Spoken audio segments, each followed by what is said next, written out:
I was recently working with a founder who told me super duper confidently, I think I'm just hiring the wrong people.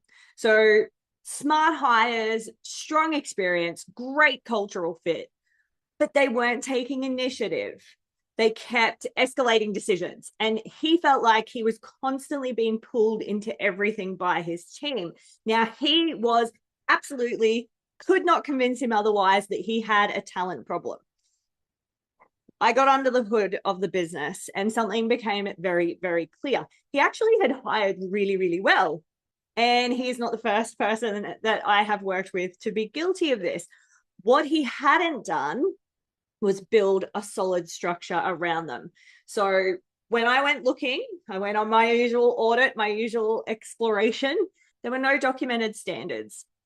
Decision making thresholds or corrals or places or decisions weren't defined.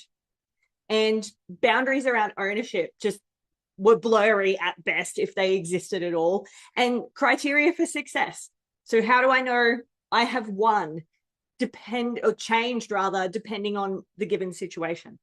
And his expectation of these people that he'd hired was they will figure it out. They will figure it out.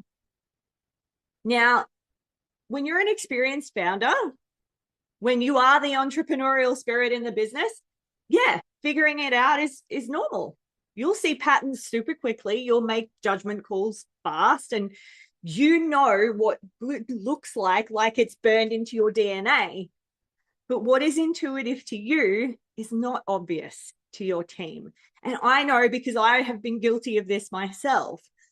And without clarity, even your A players, your strongest operators will hesitate.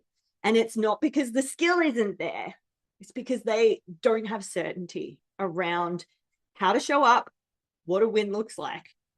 So when your standards live in your head or here or somewhere else in your physical body, your team has to guess.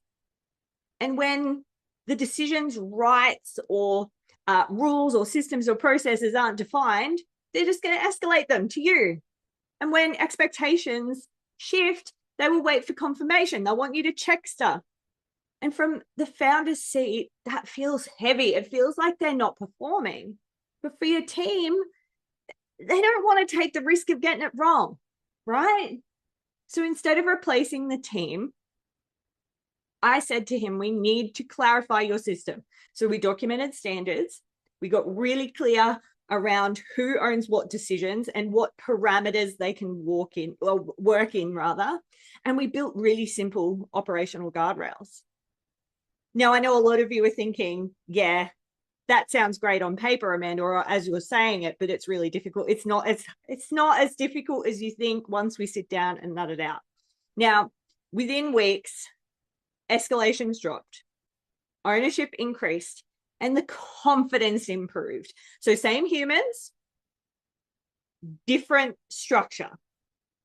So if your team feels stuck, it's probably not that you hired badly. It's probably not their capability. It could just be that they're not clear. If your team feels stuck, it's probably not capability. It's probably a clarity thing. And if you're curious where your infrastructure needs strengthening, you can take our 8-minute business playbook audit. Just drop the word audit below and we will get a link across to you. Team, remember, clarity